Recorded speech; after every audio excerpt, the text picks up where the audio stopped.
think what I really need to do in some respects is start with the theme, Okay. or what I consider the theme, which is finding home. And home is not necessarily a place, as we discover throughout this story. Home is something that's we discover is within us, but it takes a long time to realize that. And in that process, we, characters, Martha, Anna, keep looking for it in specific places. So it starts off actually, but the actual seed of this story started with my late husband's father, who was a home child. And a home child actually, most people in Canada know, but most people in the States where I live don't know what that means, unless I go to orphan children in Oregon, and then they get it. Right. Because it's the same concept. Anyway, home child, he was a home child. Mr. Latimer, Donald Latimer, was a home child. And he was 7 years old, and he came across the ocean, sailed across the ocean on the ship Dominion in 1907. He was 7 years old. In 1907, from Liverpool to Montreal, and then was taken to Halton County and Campbellville and areas like that, and Georgetown, where he lived on a farm. Now that's a real sort of, how we say, vignette of him as a home child. Right. Of course, there were on the ship that I'm talking about now in the story, there were 400 home children on that ship who were coming from Ireland, different parts of Britain, being sent to the Commonwealth countries, Canada, Australia, South Africa, New Zealand. And one of the reasons being that they were in orphanages or they were on the streets. And the government, be it the Irish government at the time, let's see, 1907, so it would be Britain, really didn't want to pay for them anymore. So they created, to me this is what I understand, they created a contract basically with Commonwealth countries and sent these children to Commonwealth countries. I think maybe it was May 2016. Anyway, May 2016, the Canadian government, I think this is true, apologized to the home children for some of the treatment. Because some of them came and they were indentured servants. Some of them came and escaped from the farms where they were because they were treated so badly. You know, they went on, they had families, and now there's a British Home Child Advocacy Association. This went from, say, late 1800s through to 1948. Dr. Bernardo was one of the proponents, one of the people who actually gathered up the children, and I really believe he was doing it from sort of within philanthropic intent. Right. So Mr. Latimer, Doug's father, was a Dr. Bernardo boy. I didn't know any of this for a long time. And when he came over, he went to a farm, went to live with the Cartwrights, I think somewhere around Georgetown. And he was treated well.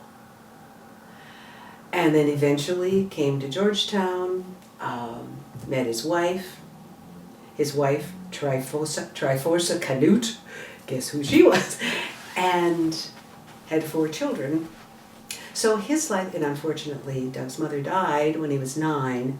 So when I look at Mr. Latimer's life in some respects, there's a lot of, right from the beginning, tragedy in it. Mm.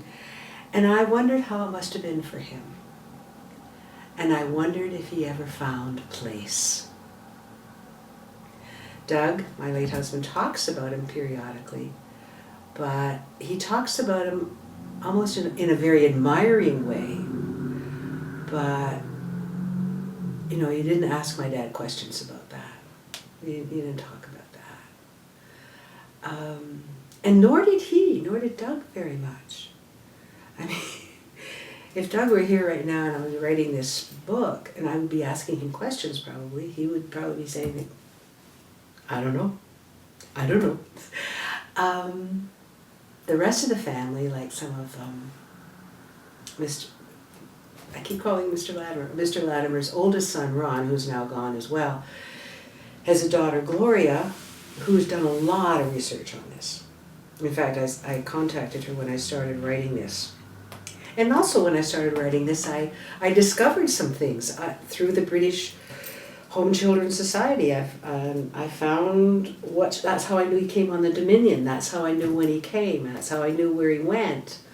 But I thought about that. And I was, had finished my other novel, finished Those We Left Behind, which kind of, in some respects, wrote itself because so many of the characters and so much of the settings, I lived that. I experienced that. In fact, I have people in book clubs who say, is this autobiographical? And I finally have to say, yeah, probably.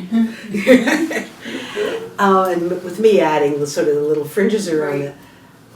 But this, because I have an interest in history, but I also have a real interest in how did we come to be who we are and where we are? How did that happen? And I mean that physically, but I also mean it from a point of view of spiritually, emotionally. How did I come to do what I'm doing? Be who I am? And some of this, of course, I think, comes with age, but it's not necessarily age, because there's lots of people, who are my age, who say, well, yeah, this is what I did, this is what I did, but how did I make those turns? Why did I make those decisions? So I'm thinking that, and I'm thinking home child, and I'm thinking, I wonder what that was for him. And then I thought, I wonder if, and that's where it started. So Mr. Latimer became Martha, and when I first started this story, when I first started writing this, and I had a coach in Ireland, Irene Graham, Right. but we'd pretty much finished our relationship, and so when I emailed her and asked her if she might consider this, she being Irish, I thought, this is perfect. But she'd gone back to screenwriting, so now she's back doing clients again, but she wasn't doing clients at the time. And I have to admit, Pam, that I'm a relatively novice writer in the sense that I just really got started in this. I wrote the memoir after Doug died in 2008, and then I started the novel. So I really, really just started doing this maybe 11, 12 years ago. I mean, I've written before that, but I just never considered myself a writer. Right. So anyway, I kind of like having somebody at my shoulder. And then when I was writing my memoir, I think I probably told you, I was really fortunate, because I think that's what really jump-started me. Because Lawrence Hill was my coach. Right. Miranda, his wife, was my editor. I mean, really? Why not start at the top? Exactly. So, and as I say, that really jump-started me, because if I thought, boy, if Lawrence Hill thinks I can write, well, maybe I can. So then I found Irene, because I went to Ireland and went to her workshop, and then asked her, might she consider, and she said, send me some of your work. So I sent her some of the work on Those We Left Behind. So she edited and coached. We did that together. We worked our way through that one together, wrote that together. So then when I got this idea, I thought, perfect. It starts in Ireland. There's an Irish girl. And then Irene said, well, send me a couple of chapters or send me the prologue. But she said, I'm really going back to screenwriting. So I thought, between the lines, she's basically saying, find somebody. So anyway, but back to when I first started writing it, I had this image of this little Irish girl, maybe 12, running down the streets in Dublin. And I got maps of Dublin, got maps of the city, and I found out where some of the churches might be, some of the cathedrals, and she's running to find a priest. because her ma is dying of consumption, TB. Her ma has been sick most of this little girl's life. Her dad was a fisherman and was drowned at sea. So it's always been she and her ma. And basically this little girl has learned to take care of herself and her ma. They had this flat, the ma, I never actually got to the point was what did they actually live on, but the ma had been a teacher. And then she got so sick that she couldn't. So they were basically destitute. So that was my original prologue of this little girl and then finding the priest and coming back. And then I was going to flip to this little girl being an old woman in Canada and doing reflections all the way through. So I sent this to Irene, and she sent back. She said, yeah. She said, but think about this. Think about the end of the story. Think about how the story might end. And I have this wonderful friend, Jeannie, who I've kind of, like this, talked it through as I'm thinking about it.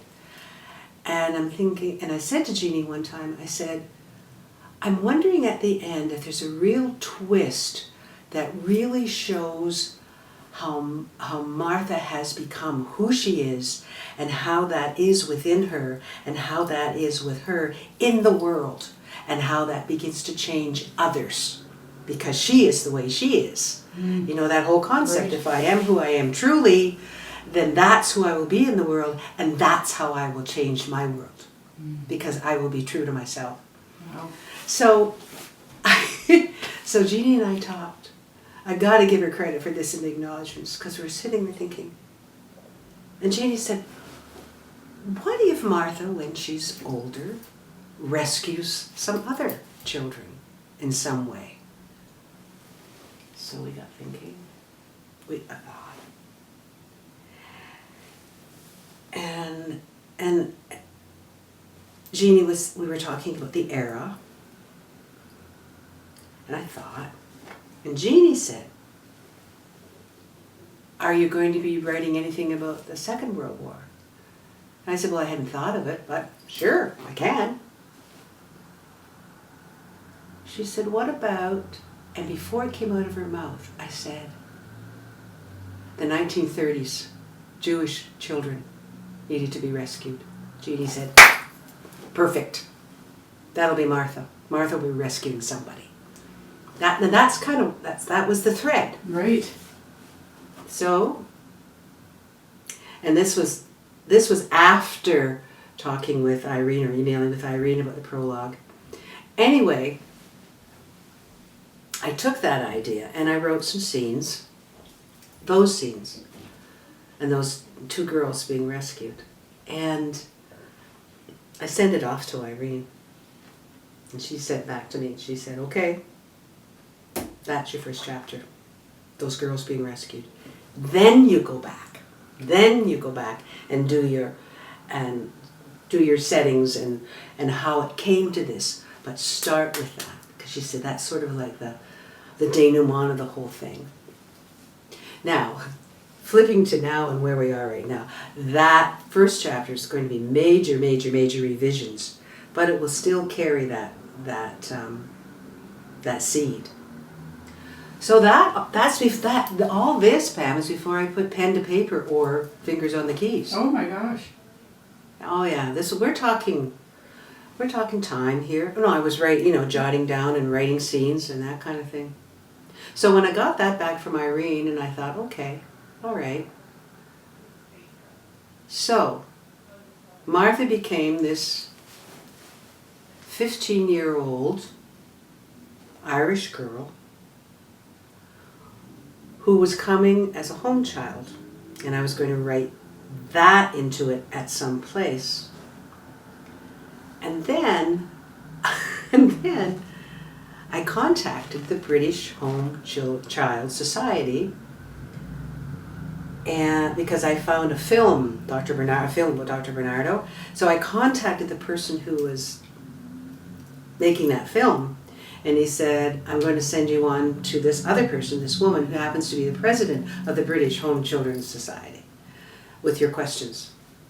So I had questions about Martha coming from Ireland as a home child.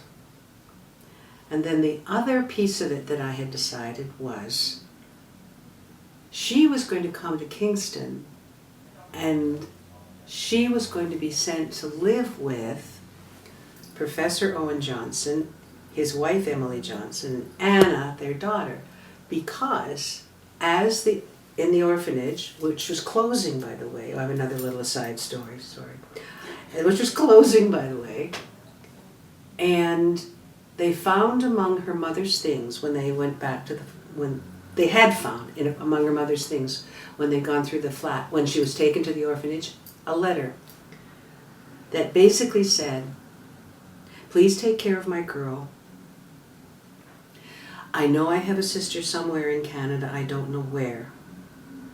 Please, if there is any way and something happens to me, please can somebody send her to my sister. They found this letter. So the orphanage is closing. Okay, here's my aside story. This is back to Irene again. And I was calling the orphanage Mrs. McCarthy's Home for Girls in Dublin. And I had written this to Irene.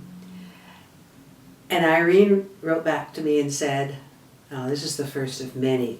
I can't believe this is happening. She said, Milree, when I was going to school, Irene says, when I was going to school in Dublin, there were girls in my school from Mrs. McCarthy's Home for Girls. You know what, Pam? It's happened several times. But I knew at that moment, I got to write this story. So anyway, then the next thing she said, so you got to change the name of the orphanage. I said, okay, fine. Change the name. So I did. So anyway, so she comes in 1913. And they find basically her, how can I say it, her sponsor, shall we say, Miss Ashcroft, who comes with her, sails with her to Quebec, to the Louise Basin, which is where some of the ships would dock in Quebec. And when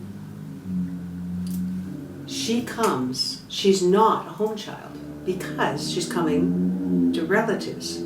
I found that out from the woman who's the president of the British Home Children. No, she wouldn't be a home child. Home children didn't have anybody to come to. They didn't have any relatives. So then I had to sit back and think, okay, how am I going to do this? So what I did was I found a ship in 1913, the Laurentin, that was carrying home children. She sails on that ship. She becomes attached to several of those children because she's spent her whole life caring for people. So she did that in the orphanage. She was the oldest girl in the orphanage. So she just takes that on with these children. And that's an important piece in the later part of the story, how she took on the role of protector of these children. Mm. So she sails over, she comes, and then the rest of the story kind of began to fall into place. So the way I started the story this time, which will get changed, is I started with the two Jewish girls arriving on a ship in 1937. And I had the name of the ship, Athenia. And Martha and Anna, who's just introduced now in this first chapter, are meeting these two girls. I started the whole story there. Then I go back. That whole chapter is about them bringing the girls back to Kingston back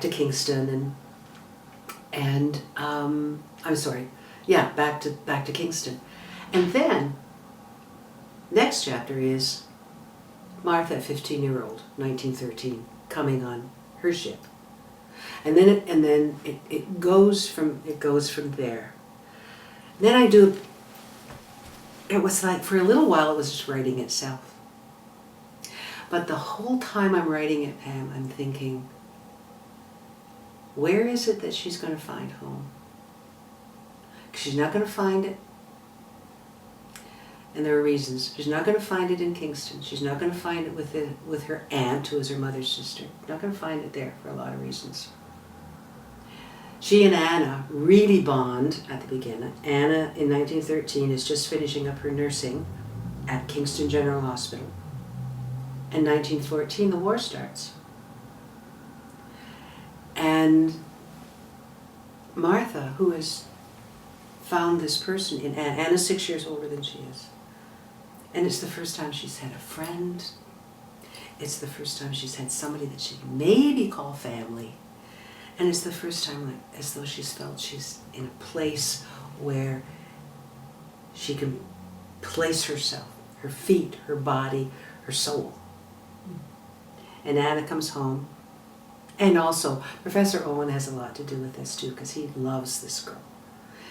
And he's a good man. My coach, Jacqueline, had said to me at one time, I'm really interested in Professor Owen. He kind of circles the story. I said, yeah, that's kind of how he was. He's a professor, he's quiet, he loves deeply, and he's just kind of there. You just know he is. Anyway, 1914, Canada gets involved in the war, and Anna comes home one day and says, they're looking for nurses, I'm going. And once again, Martha's losing somebody. So anyway, that's the whole section about the First World War. And I guess I hope it's apparent by what everything I'm talking about right now required hours of research. Right. Hours of reading, of finding people. One of my best stories about finding people is the professor at the University of Ottawa, Cynthia Tolman, who wrote the book about sister soldiers of the First World War. And when I emailed her, and she said, well, send me your questions. And since then, every time I run into something, I email her. And she tells me, she said, read this part in my book, or here's what I think. So I've met her. I met a Jewish lady at one of my book clubs whose family, has had some of the experiences that I was looking for, so I can bring the girl's father home safely. I mean, I'm telling this very sort of like anecdotally right now. Right. And so, but I am convinced, that through it all, Anna and Martha have become basically, I think, co-main characters. You know, people who teach writing and people who write about writing often say, don't mess around with too many main characters, but I can't separate Martha from Anna, and I can't separate Anna from Martha. So they both in their lives, and what I've done is I've constructed it this way. I have Martha will be point of view in one chapter, and then be telling the story, and then Anna will be point of view. Near the beginning, one chapter is Emily, Anna's stepmother, who came as her governess. Martha's aunt tells her story and why she left Ireland, which has left her with a lot of regret and a lot of guilt, because basically she left Martha's mother basically destitute, because Martha's mother, Sarah, got pregnant with Martha by the young man in the estate house where Emily was a governess, and she had to leave because she had disgraced herself because her sister got pregnant because of the young man. And so she never quite forgave her sister for that, so she just left. And now, where I am in the story, she is trying to forgive herself for how she is being. So, I mean, that's a real... Thank you for this, because I haven't been writing for a little while, since I got got here. Actually, yesterday I sat down or this morning I sat down and wrote a scene where Emily actually has had a stroke and eventually is going to die. And so I've written that scene, and I've written it again, and I've written it again, and this morning I wrote it. And this is what, as I say, Pam, this is what happens. I got up, I thought, I can't go anywhere until I get this out of here to here. So we'll see. I really want to finish the first draft. I said by the end of August. It's kind of moved to the end of the summer, to September 21st. And then start on the second draft. But I will finish this story. I will finish this story. Because I felt passionate about those we left behind, but I felt passionate for different reasons. Right. I felt passionate because a lot of it reflected some of my own experiences, and I felt passionate about Casey herself, her character, and well, Casey and Galen and Helena. But there's a certain depth of passion that I can just feel myself filling up, telling about this story. And there's something about the concept, the theme of finding home that I can't dismiss it. I have to carry it through. Not just for them, I have to carry it through.